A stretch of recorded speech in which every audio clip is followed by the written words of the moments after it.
ज़बान अदब और तहजीब व सखाफत से वाबस्ता सरगर्मियाँ। इसके अलावा आपको तामीरी और तरक्याती मंसूबों के साथ ही समाजी मसाइल और उनके हल के तौर तरीकों से भी रूबरू कराने की कोशिश करते हैं। सबसे पहले आइए देखते हैं अहम सुर्खियां। फहमीदा रियाज के नॉवल हम लोग के इज्रा के साथ ही सजी शेरी महफिल।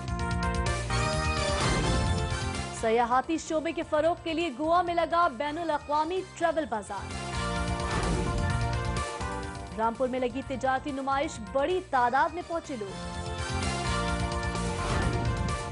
और राजस्थान के तारीखी शहर जोधपुर में रही गणगौर जश्न की धूम।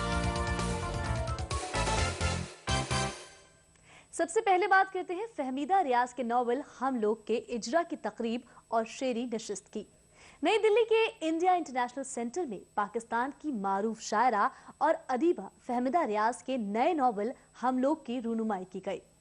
हिंदी जुबान में शाये इस नॉवल की रूनुमाई की इस तकरीब में उर्दू और हिंदी के मारूफ अदीबों, शायरों और सहाफ़ियों के साथ ही दूसरी मशहूर शख्सियात ने भी शिरकत की। इस मौके पर एक शेरी नशिस्त का भी एहतमाम किया गया।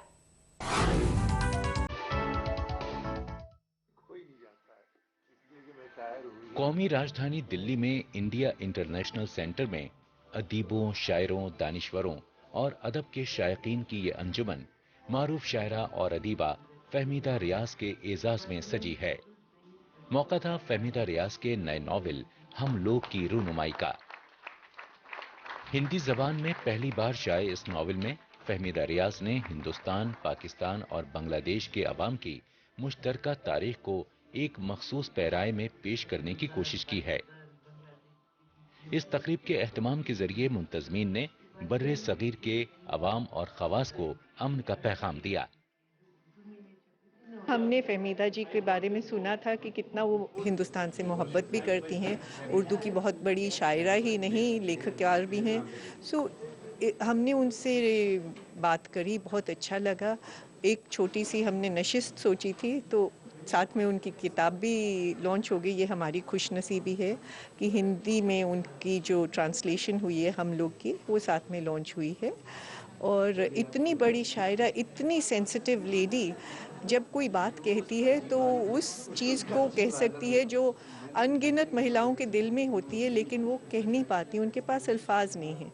तो ये जादूगरी जो अल्फाज की है, ये फहमीदा रियाज साहब ने आज दिखाई हमें। इस मौके पर विभूति नारायण राय और एजाज अहमद जैसे दानिश्वरों ने पाकिस्तानी अदीबा फहमीदा रियाज की शख्सियत, उनकी शायरी और उनके नॉवल के हवाले से सैर हासिल गुफ्तगू की। इसके साथ ही खुद फहमीदा रियाज ने भी अपने तजुर्बात और मुशाहिदात को हाजरीन के साथ साझा किया। अपने ताज़ा नॉवल हम लोग के बारे में उन्होंने कहा कि इसके जरिए पूरे बर्रे सगीर की सच्ची तस्वीर खींचने की कोशिश की है। इस मौके पर उन्होंने हिंदुस्तान और बिलखुसूस दिल्ली से मिलने वाले प्यार का कुछ इस तरह शुक्राना अदा किया। मैंने नज़्म लिखी है, मैं फिर सुना देती हूँ। दिल्ली तेरी छाँव बड़ी कहरी, मेरी पूरी काया पिघल रही, मुझे गले लगाकर गली गली धीरे से कहे तू कौन है री। मैं कौन हूँ माँ तेरी जाई हूँ, पर भेस नए से आई हूँ। मैं रमती पहुँची अपनों तक, पर प्रीत पराई लाई हूँ। फहमीदा रियाज के नॉवल की रोनुमाई तकरीब के साथ ही यहाँ एक शेरी नशिस्त का भी एहतमाम किया गया। इसमें हिंदी और उर्दू कुछ इस तरह गले मिलती नजर आईं कि दोस्तों के चेहरे खिल उठे, तो वहीं दुश्मनों का सुकून और चैन यकीनी तौर से बर्बाद हो गया होगा। शेरो सुखन की इस महफिल की इब्तिदा ही में मारूफ शायर और कलमकार अशोक लाल ने समा बांध दिया। उन्होंने सामीन की फरमाइश पर गालिब की जमीन पर तज़मीन सुनाई, जिसे बहुत पसंद किया गया। है खाक पे नए धब्बे, हैं बाम पे नए दाग, हर एक कोने में हर कण में है लहू का सुराग। हुई है आदमियत सर्फ दीने शैतां पर, हुआ है सर्फ लहू तश्नगी हैवां पर। ये खून खाक नशीना बना है रिज़्क़ सितम, हुआ है सिलसिले जौर की अलम पे रकम, पुकार करता है बेआसरा यतीम लहू, किसी के पास समात का वक्त है न दमाग, ज़बान में मुद्दई खम है शहादत आवारा, ज़मी के सीने पे बहता है खून का धारा, हर एक कोने में हर कण में है लहू का सुराख। पैगाम तो बेसिकली अमन का पैगाम है और हम तो चाहते हैं कि इस तरह के हम ऑर्गेनाइज करते रहें और जो भी एक अमन का हम पैगाम देना चाहते हैं यहाँ पे, तो इस तरह के नशिस्तें और भी हम ऑर्गेनाइज करते रहेंगे आगे। और फहमीदा रियाज साहिबा तशरीफ़ लाई पाकिस्तान से, हमें बहुत अच्छा लगा और उनको ऑनर करने के लिए उनकी जो किताब थी ये हम लोग इसको पब्लिश जो हुआ था, इसको भी हमारा मेन मकसद ये था कि ये किताब हम ट्रांसलेट करके हिंदी में और आवाम तक पहुँचाएँ। इस माहौल को और संजीदगी बख्शी हिंदी के मारूफ शायर लक्ष्मी शंकर बाजपेयी ने। दुनिया भर की धार्मिक किताबों ने एक संयुक्त अपील जारी की है, हम आपकी श्रद्धा, भक्ति और सम्मान के लिए हृदय से आभारी हैं, लेकिन क्या ही अच्छा होता कि आप हमें पूजने की बजाय पढ़ लेते। क्या ही अच्छा होता आप हमें पूजने की बजाय पढ़ लेते। क्या ही अच्छा होता आप पढ़ने के साथ साथ हमें समझ लेते। और भी अच्छा होता अगर पढ़ने समझने के साथ हमारी कुछ बातों को अपनी जिंदगी में उतार लेते। और आखिरी में बड़े याचना भाव से कहा है, मेहरबानी करके हमें हमारी अपनी दुनिया वापस लौटाएं, हमें पूजा घरों से मुक्ति दिलाएं। उनकी शेरी तख्लीकात का शेरो अदब के शदाइयों ने खूब लुत्फ उठाया। इस मौके पर कई दूसरे शोरा और शायरात को भी लोगों ने संजीदगी से सुना और उनके अच्छे कलाम पर जमकर दाद भी दी।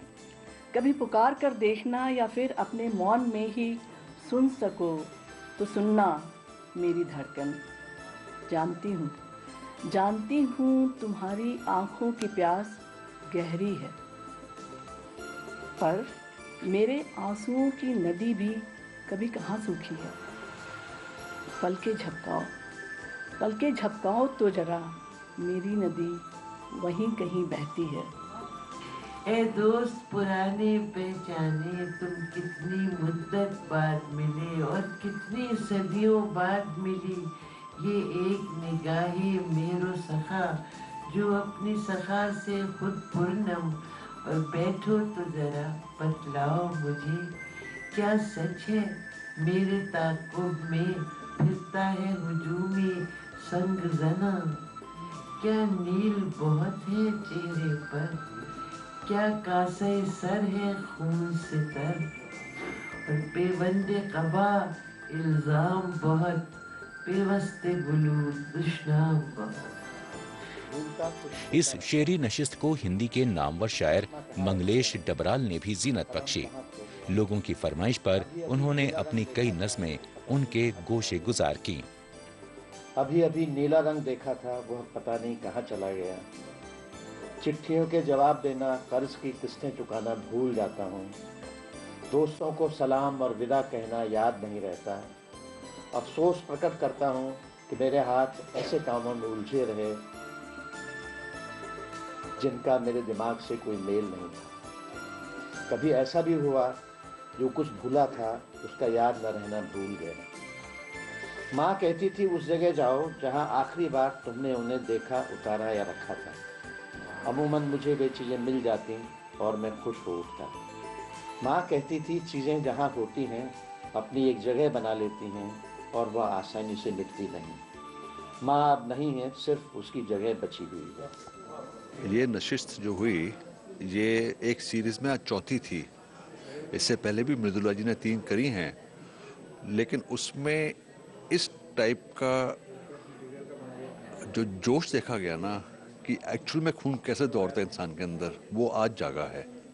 पिछली तीनों में हमने शेरो शायरी करी देखी, मुशायरे देखे, हास्य कवि सम्मेलन भी किया, लेकिन आज जो लगा कि हाँ कहीं कुछ कॉमन चीज़ें हैं जो हमारे जिस्मों में वाकई फ्लो कर रही हैं, इस चीज़ को देखकर आज महसूस हुआ। कौमी राजधानी दिल्ली की सरजमीन पर पाकिस्तानी शायरा और